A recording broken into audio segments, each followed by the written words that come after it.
Arnold Palmer was born on September 9, 1929 in Latrobe, Pennsylvania, the first child of Deacon and Doris Palmer. Some of Arnold's earliest memories were riding around the golf course on a tractor with his father. The Palmer family lived near what is now the fifth hole of the Latrobe Country Club, but in those days, living on a golf course wasn't in style.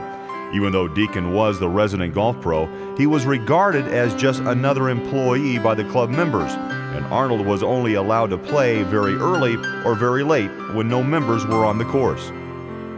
By the time he was 3 years old, his father had built him a special set of clubs and began teaching him how to swing. From that time, Arnold seemed to be more interested in golf than anything else. I could work on the golf course, and when I had a few moments, hit golf balls or go out on the golf course. And I was restricted to certain times on the course and playing with the caddies for the best part. Arnie wanted to play. That's all he wanted to do. He wanted to play golf. He would do anything to play golf. He for a while he worked on the grounds. For a while he worked in the pro shop. A short period of time in each instance. They rarely worked out for him because, again, his appetite for playing was never satisfied. All he wanted to do was hit golf balls. I played by myself a lot. And I remember my father always said, well, just make par your opponent and you'll have all the competition you need. And I found that that was true. And I can remember when I first started playing, for 9 holes, I would shoot 60. And I remember getting to 55, then to 50, 45, 40, and then I can remember shooting par. And that was a big day, the day I came in and had shot par, and that was in the area of 12, 13 years old. When I started, I remember the first one that I went to as a 12-year-old. I went to sign up to play in the tournament, and they told me I couldn't play. And I said, well, why can't I? And they said, well, your club isn't a member of the association. And to cover that, I called my father, and everybody sort of panicked a little bit. And he called another pro in Greensburg, and his name was Perry Del Vecchio, and he immediately made me a member of their club so I could play in that tournament. My mother used to drive me to the tournaments. She'd take me to the tournaments until I got old enough to where I could drive the car myself. And it was fun for me. I had some success early, and that inspired me to work harder at the game. And of course, my mother was a lot of inspiration for that. She encouraged me and didn't mind taking me on these trips. But it was difficult, as I said, in the early days, simply because the money was we didn't have a lot of money, and we didn't have money to spend for me playing golf. So I earned that working on the golf course.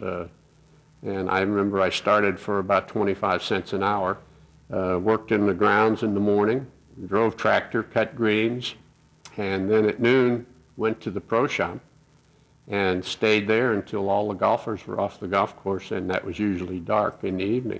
I used to get in trouble a lot, and got in trouble because if there wasn't anyone around, I'd lock the pro shop up and go out and hit golf balls, and got caught a few times, and of course the penalty was very severe.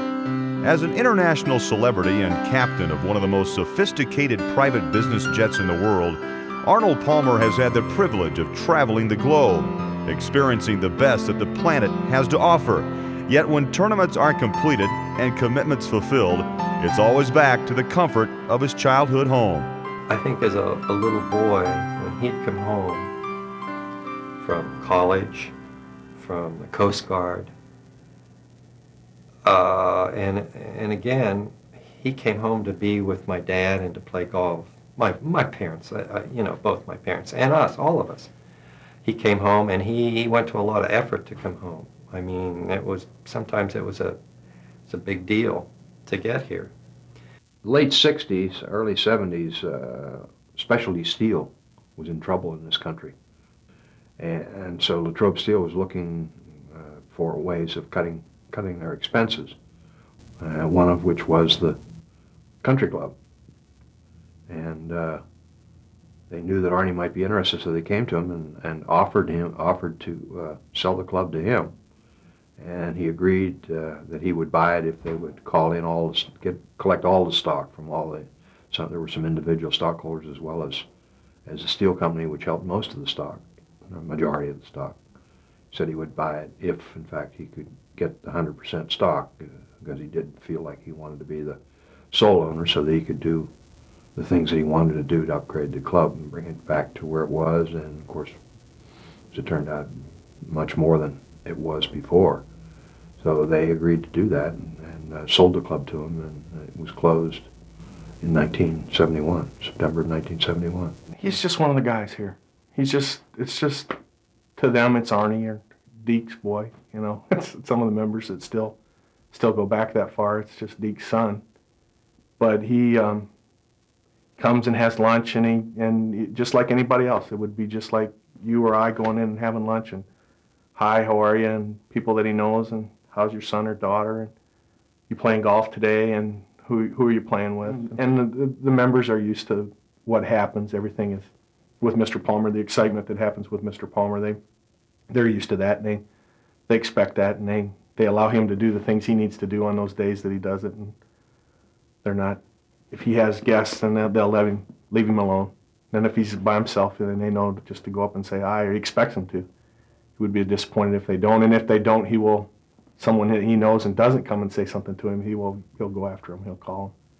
What are you doing? You know, what have you been up to? Why aren't you working? Those kind of things. Although the winter months are spent at Bay Hill in Orlando, Florida, it is Latrobe that the Palmer family calls home. Living in the home that they purchased in 1958, Arnold and Winnie enjoy the peace and beauty that is Latrobe and western Pennsylvania.